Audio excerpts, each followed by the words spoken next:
Welcome back to part 2 of my ex-military truck extreme makeover. In the last episode, I blasted the entire body. You can see well what the body used to look like. I'm going to be repainting it in the same dark gray color. I think it looks extremely nice on the truck, so why not? For the inside, I will go lighter. The facility where the body is being blasted built this custom rotisserie for it. Here you can see us pushing it into the blasting chamber. It's pretty heavy work. Massive respect for the guys who do this every day. Here you can see well what the truck used to look like. Even though it's 50 years old, there's not a lot of rust on it. Here you can see the underside, which was by far the worst. The old underbody coating in combination with mud was very hard for me to get off. That's why I decided to blast. Overall, it's in pretty good shape. Now it's time to start blasting.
As you can see, the blasting is progressing nicely. It's a very satisfying job to do. I blast through about 40 kilos of glass every 30 minutes, just to put things into perspective. I've been doing a lot of heavy lifting, filling this machine up.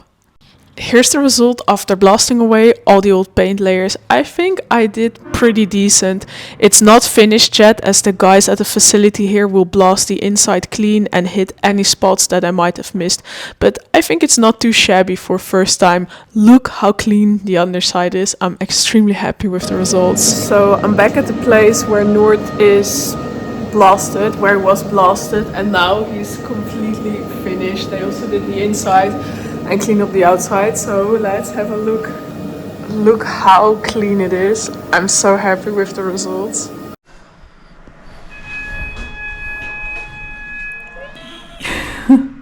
So happy with it. Looks great. Let's look at the inside a bit.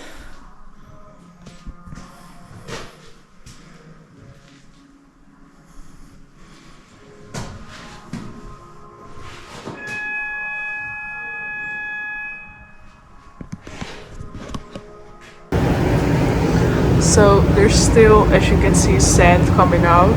It's a really big job to clean it actually. The most annoying job came after blasting, and that's getting rid of all the media that was left behind.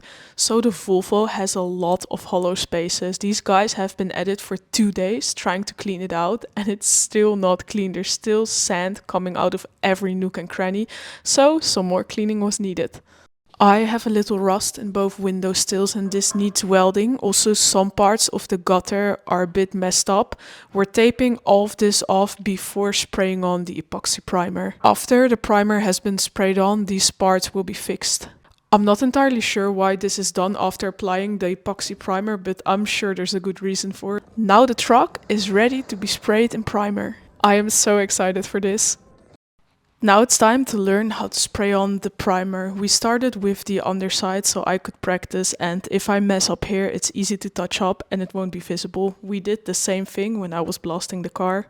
He told me to spray on as much until it looked shiny to the eye and to make long streaks. This will make it easier for me. You can see I was pretty hesitant in the beginning. I do not want to mess up my truck and still hope it will turn out somewhat nice. Topping up the paint, and let's get this truck sprayed.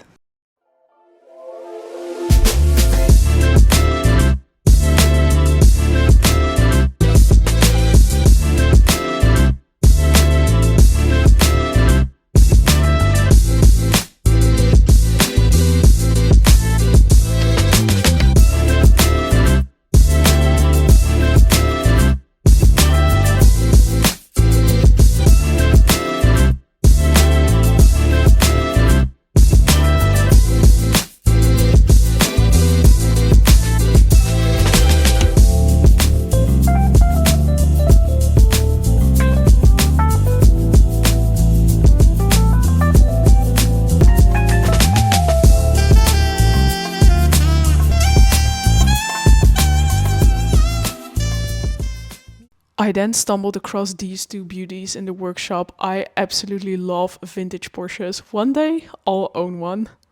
After a short break, it was time to get back to work. Now that I have a better feeling on how to operate the spray gun, I can start on the other panels.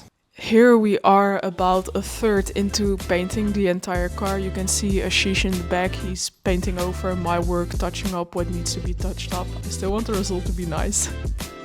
I wanted to highlight the rotisserie. This is such a cool thing and it makes working on the car super convenient. You can see me struggling with the weight a bit.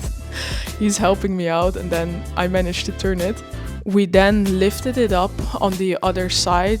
Then we're going to check over any spots that I might have missed. It's really important to cover anything. And because the car is kind of gray and the primer is also this dark gray color, it is quite hard for me to see if I covered everything. The guy that's helping me has very good eyes and he spots literally anything that I've missed.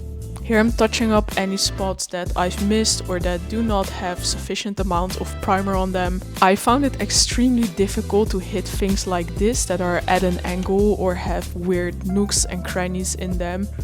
It's really cool to see how smooth the guys are with it.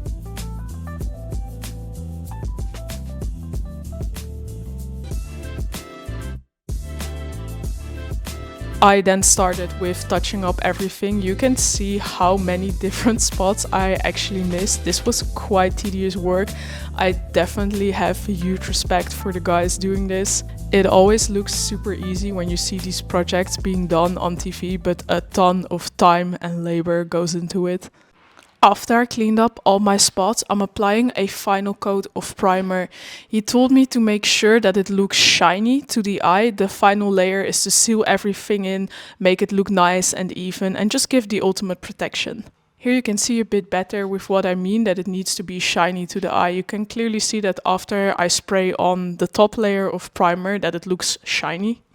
I had so much fun doing this. Then the most challenging part came, and that was painting the inside. There's very little visibility there, and like I said, because the car is gray and the primer is slightly darker gray, it's extremely difficult to see if you've covered everything. You can see me using a light just to make sure that I didn't miss any spots. This was by far the most time-consuming thing.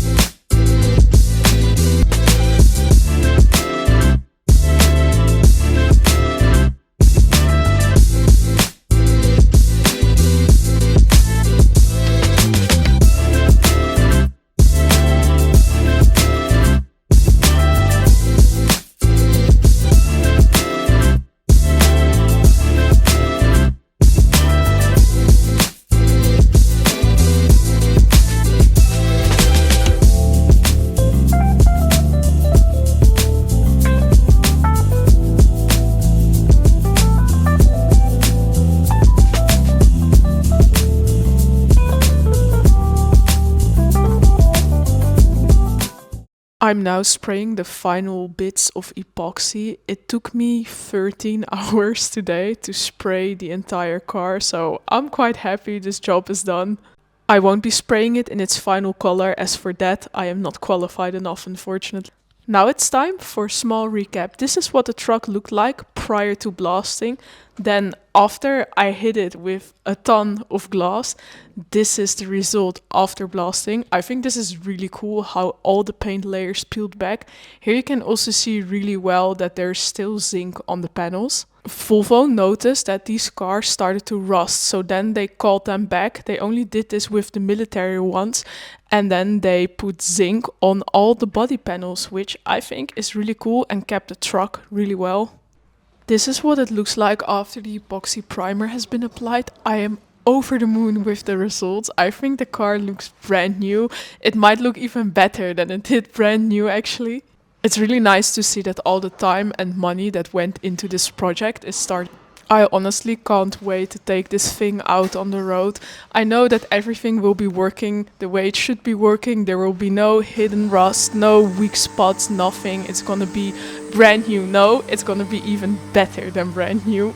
The dents you see on the panels there on the side, those will stay. I think it gives the car character. I want to go for this rugged look, and some battle scars are necessary for that. Another thing that's really cool, at the place where the body is getting its makeover, they had a Honda Dox ST70.